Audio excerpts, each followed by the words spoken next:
Vers vanoggend Genesis 50 vers 20. Julle het kwaad teen my beplan, maar God het dit vir iets goeds in gedagte gehad, met die doel om te doen wat vandag gebeur het, om 'n groot volk aan die lewe te hou. Kom ons bid saam vanoggend en ons vra die Here ook om die woord in ons harte en in ons gedagtes te seën. Ons hemelse Vader, dankie dat ons vanoggend kan saam wees. Dankie dat ons u kerk kan wees hier in Woolsley. Dankie dat hierdie gemeente kan saamkom as u kerk.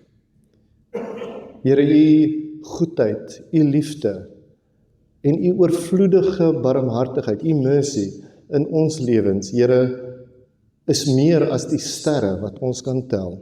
Dominee Egbert het dit vanoggend so mooi gelees vir ons.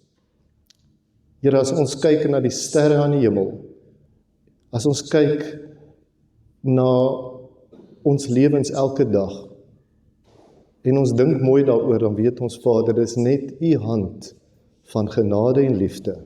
En daarom, Here, vanoggend sê ons vir u dankie dat ons die woord mag oopmaak.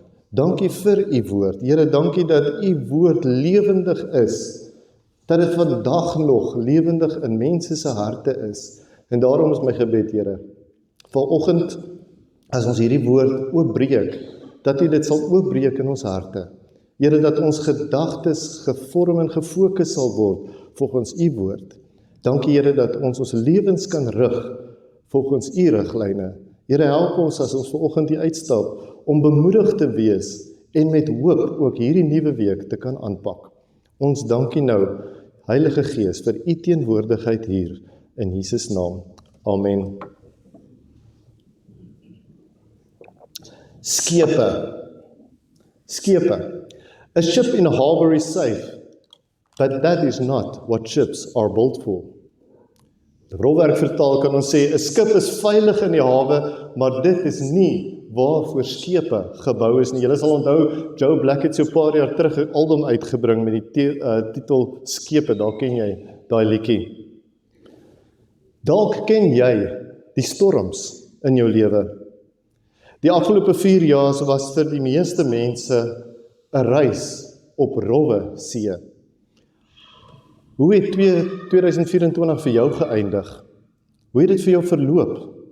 Met watter emosies het jy die ou jaar uitgegaan? Dalk het jy in 2024 deur 'n tyd gegaan wat dit vir jou gevoel het, of dit net donker is om jou, of in ons metafoor, die see rof bly en die storm nie wil wyk nie. Dalk het jy gewonder, waar is God in hierdie storm? Dalk het jy soms sonder hoop, uitkoms of vastere plek gevoel. Miskien was 2024 nie vir jou so uitdagend nie. Dalk het jy net soms die stormwinde aan jou seile voel pluk en gevoel, die rowwe see skommel jou boot. Maar jy kon daardeur seil en die einde van die jaar sonder te veel stormskade bereik. Of dalk was jy een van daai geseënde mense wat terugkyk na 'n wonderlike reis oor 'n kalm, gladde waters met oorvloedige sonskyn. Iewers tussen hierdie twee strande begewe ons onsself, elke een van ons, hier waar ons nou staan, aan die begin van 'n nuwe jaar. En hier staan ons nou. 2025 lê voor ons uitgestrek soos 'n onbekende reis. Ons weet nog nie watter storms, watter wind en watter gladde vaart vir ons voorlê in hierdie jaar nie. Ek kan jou waarborg dat ons een of al 3 van hierdie weerstoestande in ons lewensvaart in 2025 sal beleef. Ons mag deur tye gaan waar ons gaan wonder, hoekom, Here? Ons mag deur tye gaan waar ons kan vra, waar is die Here? En ons sal hopelik deur heelwat tye van jubelende lofsang gaan waar ons gaan uitroep, prys die Here. Maar een ding kan ek jou beloof, terwyl ons hierdie vaart in 2025 begin, en dit is, dat God getrou is, dat die Here se beloftes vas staan, en dat die Vader se liefde onwankelbaar is. Ons kan ons seile span, wetende dat die Heilige Gees by ons is, dat daar altyd hoop is in Jesus, en dat die geloof en Vader se liefde vir ons 'n anker is. Daar is 'n ander sêding wat sê, smooth seas do not make skillful sailors, of rofweg vertaal, gladde see vorm nie vaardige matrose nie. Daarom wil ek jou nooi om saam met my vir die volgende paar weke op 'n reis te gaan en gaan kyk na die lewe van 'n uitsonderlike persoon wie se lewe in die blaaie van die Bybel vir ons neergepen is, om juis vir ons te wys dat ons in die lewe rowwe en stormagtige see sal beleef, dat God onwankelbaar vas is soos 'n rots, en dat daar altyd 'n goeie uitkoms is vir die wat in Christus is. Josef, die seun met die veelkleurige kleed, die slaaf wat uitgestaan het, en die man wat met wysheid regeer het. Josef, man van God, en diep gelowig, eggenoot, vader of pa, gesins- en familieman, uitstekende bestuurder, strateeg, staatsman en heerser. Josef was 'n man van integriteit, van onwrikbare geloof, wat vasgestaan het op sy beginsels en op God se wet, wat met sy hele lewe op die Here vertrou het. Hy was 'n uitnemende werker, hy was pligsgetrou en hardwerkend. Hy het die beste in mense gesoek en van hulle geglo, en tog was hy blaatant eerlik en diep nederig. Sy storie is een van die grootste biografieë wat in die Bybel opgeneem is. Sy storie dalk meer skokkend as wat die meeste van ons ooit in ons eie lewens sal ervaar, en sy getuienis kragtiger as wat 'n mens dink ooit moontlik kan wees. Ek nooi jou saam om saam in die volgende paar weke op hierdie reis in Josef se lewe saam met my te gaan, om te sien wat ons vir hierdie komende jaar uit sy storie kan leer. Ontdek saam met my in die volgende paar weke hoe Josef se storie ons daaglikse lewe kan raak en wat ons daaruit kan leer. Vanoggend wil ek net by een stukkie van hierdie buitengewone storie stil staan, en dit is God se waarborg van 'n nuwe begin in Christus. God se waarborg van 'n nuwe begin in Christus, en daarom is ons tema, God het beheer. God het beheer. In die eerste plek, saam met God, is daar altyd 'n maar in die storie. Saam met God is daar altyd 'n maar in die storie. Ons teksvers vanoggend, Genesis 50 vers 20, julle het kwaad teen my beplan, maar God het dit vir iets goeds in gedagte gehad, met die doel wat vandag gebeur, om 'n groot volk aan die lewe te hou. Die storms wat ons tref, kan fel wees. Die wind kan stormsterkte teen ons lewensskepie waai, en die golwe kan voel of dit ons gaan verswelg. Daar is egter 'n man wat opstaan en die golwe en die wind aanspreek en sê, wees stil, bedaar. Markus 4 vers 39. Want met God is daar altyd 'n maar in ons storie. As ons in hom is, as ons op hom vertrou, en as ons op ons knieë die storms aandurf, is daar altyd 'n maar. Dit maak nie saak wat gebeur nie. As jy in Christus is, sal God 'n maar in die storm insit. Jou situasie kan hoe moeilik lyk, hoe onmoontlik, hoe onverstaanbaar, maar Josef se storie was gevul met maars. Ons gaan dit ontgin in die volgende paar weke. Hy is verkoop as slaaf.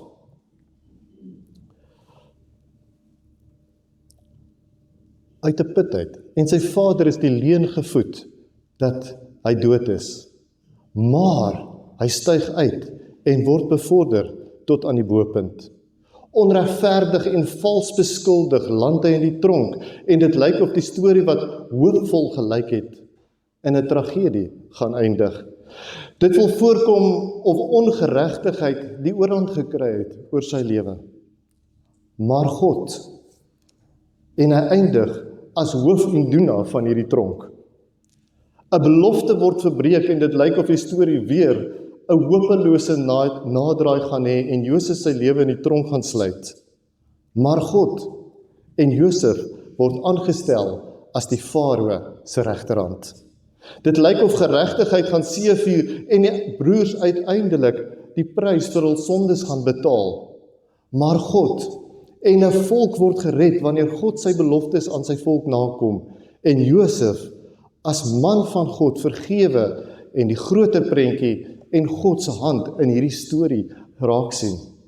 As ons na ons eie stories kyk, is ek seker dat ons almal kan vanoggend getuig dat daar tye was wat dit vir jou gelyk het asof alles in duie gaan stort of in ons metafoor die golwe en die storms ons gaan verswelg. Maar dat daar in jou storie ook 'n maar God was en dinge het anders uitgedraai as wat jy gedink het. Dit gaan wees of gevrees het. Die grootste wonder van alles is, God bewys egter sy liefde vir ons daarin, dat Christus vir ons gesterf het, toe ons nog sondaars was, Romeine 5 vers 8.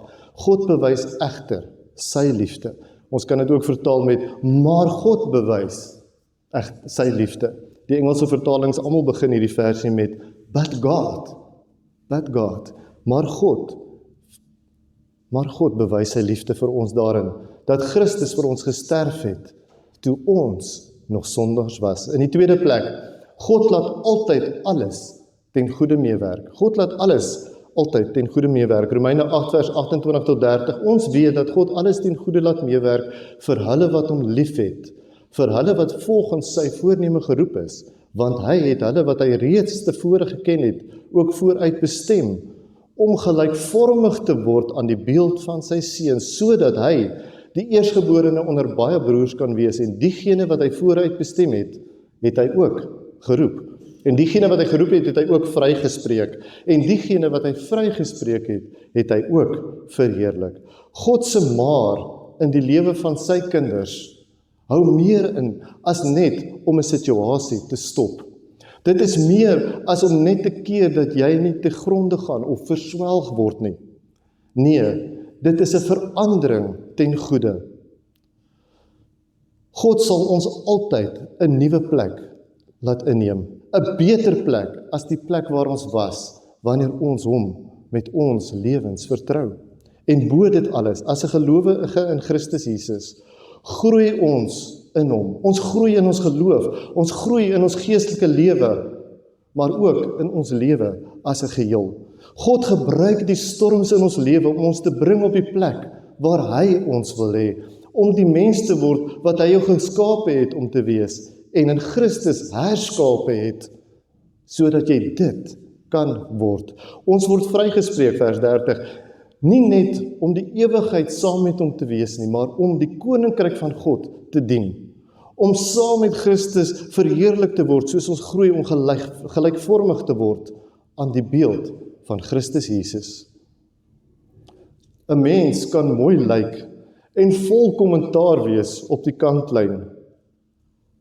Die wedstryd word gespeel en gewen op die speelveld en die vaardighede word ontwikkel in die stormsee. Op die oop see is waar die lewe gebeur, maar ook waar die storms ons kan tref. Die storms kry dit soms reg om ons van koers af te dryf. Dit kan soms voel of ons anker gaan breek en dit laat ons soms in vrees ineenkrimp. Daar is egter 'n maar God. Daar is 'n Jesus wat oorwin het en die storm aangespreek het, en daar is 'n Heilige Gees wat jou vul met hoop en die storms gebruik om jou na die regte eindbestemming en die regte hawe te lei. Josef het onstuimige storms beleef, maar God het met hom bereik wat hy beplan het. Dit is Josef se getuienis in vers 20 van Genesis 50. Julle het kwaad teen my beplan, maar God het dit vir iets goeds in gedagte gehad, met die doel om te doen wat vandag gebeur, om 'n groot volk aan die lewe te hou. En ons ken die geskiedenis, dit was presies wat gebeur het. Het dit net gebeur? Nee. Dit is 'n reis waarop Josef moes gaan, want die storms was nodig sodat hy gevorm kon word, sodat hy gevorm kan word om te doen wat hy moes doen. God se maar is dit ten goeie ook in jou lewe te midde van die storms waar jy dalk in 2024 is en dalk in 2025 mag beleef. Maar as jou lewe in sy hand is, kan jy weet dat hy is op pad met jou. God is op pad met jou. In die derde plek, saam met God is daar altyd 'n nuwe begin. Daar is altyd 'n nuwe begin. God se stelsel is altyd gevul met nuut of die nuwe. Dink maar net aan die kalender. Daar is 12 maande en elke maand begin nuut, gegrond op 'n nuwe maan. En so is daar na 12 maande 'n nuwe jaar. Daar's nuwe seisoene. 'n Koue winter of 'n warm somer gaan verby en die nuwe seisoen begin. Daar is altyd nuwe lewe. Dink daaraan, nuwe oeste, nuwe bloeisels en vrugte, nuwe blare tydens lente, 'n nuwe vlinder wat uit 'n kokon kom, die metamorfose van amfibie. Kuikens of ander diertjies broei uit 'n eier en nuwe geboorte vir soogdiere en die mens. Hierdie lewe is in die siklus van sterf en geboorte van die nuwe. Ons sien dit in die natuur en ons sien dit in die mens. En geestelik is dit ook so. Daar is 'n tyd vir ou wynsakke en nuwe wynsakke, het Jesus ons geleer in Matteus 9:17. Daar is 'n tyd vir nuwe groei, nuwe lewe en nuwe water deur die Heilige Gees. En vir ons as kerk hier in Woolsley, as Woolsley gemeente, is dit ook 'n nuwe begin. Nie net met 'n nuwe jaar nie, maar ook 'n tyd waar ons saam as kerk van Jesus kan groei, kan werk, kan lewe, verhoudings kan bou en geestelik groei, en bid ek, groei in ons kennis van Christus totdat ons volwasse kan wees in hom. Dit is ook 'n jaar waar ons as individue kan nuut groei in ons menswees, in ons geestelike lewe en ook in ons emosionele welstand. Dit is 'n nuwe jaar waar ons nuwe lewe kan blaas in ons boerdery, in ons besigheid, in ons werk, in ons loopbaan, en dit is 'n nuwe jaar waar ons nuwe groei kan sien in ons verhoudings, naamlik in ons huwelike, in ons gesinne, ons families, ons vriendekringe en ook in ons geestelike familie, die kerk. So het Josef ook maar God gesien en beleef deur elke ding wat hy moes gaan, deur elke fase waardeur hy gegroei het, die nuwe begin, die nuwe lewe ervaar en die nuwe wyse waarop God besig was om sy doel met hom te bereik. Josef het 'n paar seisoene beleef. Ons gaan in die volgende paar weke ontdek hoe hierdie jong, verwaande tiener getransformeer is om die heerser oor Egipte te word. Nie omdat dit oor hom en sy posisie gegaan het nie, maar sodat God sy doel kan bereik. So beleef ons nou 'n nuwe jaar, 'n nuwe seisoen in ons lewe. In ons lewe as 'n gemeente is dit 'n nuwe geleentheid. My gebed is dat soos die luifore water laat vloei na elke deel van ons dorp, ons as kerk van Jesus hier in Woolsley, God se maars, God se doel en God se nuwe lewe 'n sigbare werklikheid sal maak, sodat sy koninkryk mag heers en sigbaar mag wees in die lewens, in ons lewens as Christene, in ons kerk, in ons gesinne en in ons werk.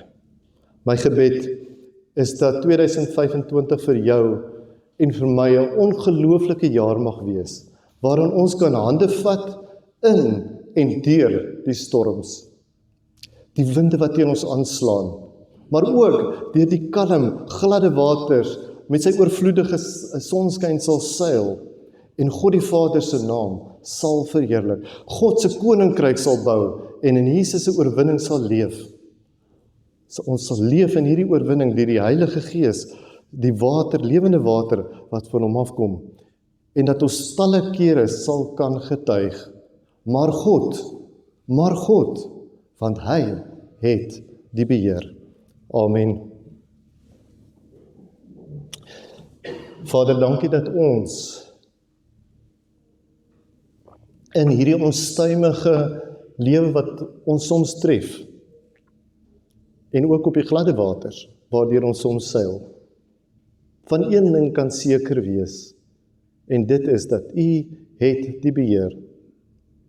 En Here, dat U ook die beheer van ons lewens het, wanneer ons dit oorgee aan U, dat U ons lei en help en dra as U kinders. Here, ons gee vanoggend dit vir U. Ons gee hierdie nuwe jaar vir U. Ons gee 2025 vir U, want Here, ons weet nie wat voor ons lê nie. Ons weet nie hoe die water gaan lyk nie. Ons weet nie wat aan die einde van 2025, hoe dit gaan lyk as ons terugkyk oor ons reis in hierdie afgelope jaar nie.